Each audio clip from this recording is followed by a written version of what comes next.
plateforme. On est là pour parler de jeux vidéo. Moi, ça va très bien. Donc, qu'est-ce qu'on va parler aujourd'hui? Ben, un des jeux qui m'a bercé mon enfance et qui me le berce toujours parce que j'écoute aussi la série sur Netflix et que je trouve... Enfin, sur Netflix, sur Amazon Prime qui est extrêmement bien d'ailleurs. Une petite idée, donc en gros c'est The Last of Us, oui comme c'est marqué dans le titre. Vous avez la partie 1 qui est sortie sur PC pour ceux à qui je rappelle pour être vraiment intéressé. Donc oui c'est un petit peu plus technologique parce qu'on va parler de PC. Donc il faut savoir que le PC à l'heure actuelle est pour moi l'une des meilleures consoles. Si vous avez un PC vraiment de bonne qualité et vraiment avec un bon budget aussi entre 1000 et 2000 euros, ça reste super bien pour avoir un bon PC là-dessus. Vous pouvez lire tous les jeux en général.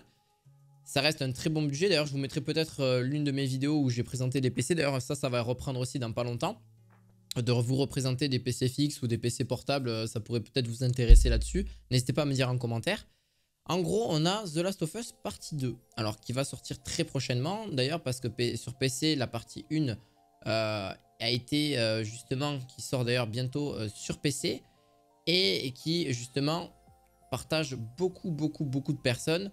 Donc par rapport à sa qualité graphique et sa qualité forcément de toutes parts en gros. Tout va bien le 28 mars, donc c'est extrêmement bien. Qu'est-ce que ça demande en termes de configuration? Ben, en vrai un processeur pour 1080p au minimum i5 de 11e génération. Si ce n'est le i7 de... voilà, un i7 généralement pour avoir quelque chose de très bien. En 4K Ultra, un i7 de 13e génération.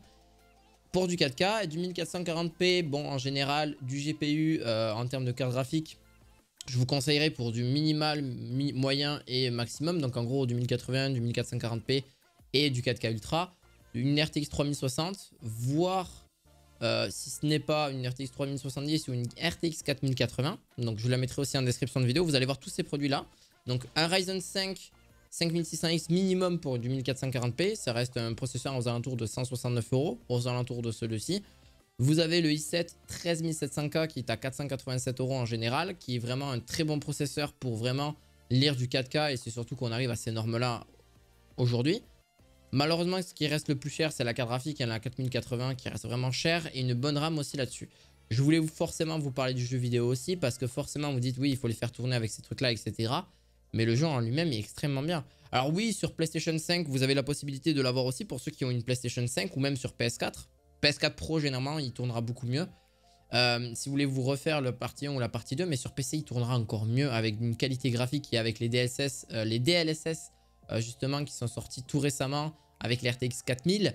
Donc, en gros, une meilleure génération au niveau de l'image, au niveau surtout voilà, du dynamisme en termes d'ombre, de reflets, voilà, au niveau ça c'est le RTX qui fait ça, ça s'appelle le ray tracing. Voilà, plein de choses qui peuvent extrêmement bien. Le PC portable pareil, je vous conseille vraiment d'avoir quelque chose qui soit un petit peu costaud. Il pourra vraiment le faire tourner la partie 1 et ça c'est vraiment bien. Ils vont le sortir enfin sur PC et je pense que c'est clairement l'avenir, le PC, clairement. Hein. C'est mon avis, là c'est vraiment mon avis personnel, après chacun a son avis là-dessus. Mais pourquoi je dis que les consoles vont être de plus en plus virtualisées comme le PC? Là, le PC est quasi full virtualisé, sauf si ce n'est que vous avez une tour chez vous et si ce n'est vous pouvez même avoir du cloud gaming aussi. Mais pourquoi? Et bien en vrai, parce qu'on a tout vraiment accessible sur PC, on a beaucoup de catalogues, on a même des émulateurs qui sont disponibles pour les anciennes consoles.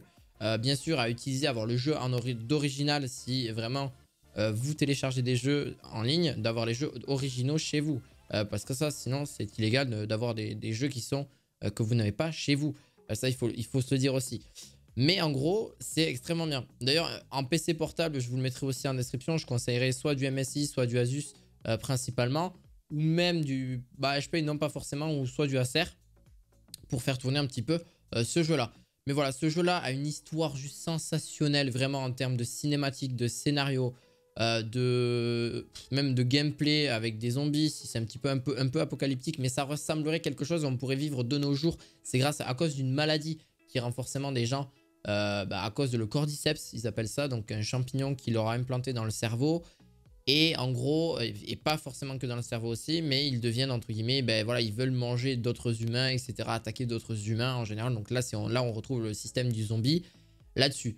Voilà. Je vais pas forcément vous passer plus que ça, mais l'histoire elle est géniale entre Ellie et là-dessus. Je vous mettrai aussi d'autres informations sur le jeu. Si vous êtes intéressé, je vous mettrai aussi le lien du jeu si vous souhaitez par la suite vous le prendre. que ce soit de chez PlayStation 5, Xbox ou PC qui sortira le 28 mars, donc je vous rappelle. Et j'espère que ça vous aura plu, je vous dis à la fois prochaine pour d'autres vidéos high-tech un petit peu de ce genre-là parce que j'en fais pas souvent. Et je vous dis à la bientôt, ciao ciao.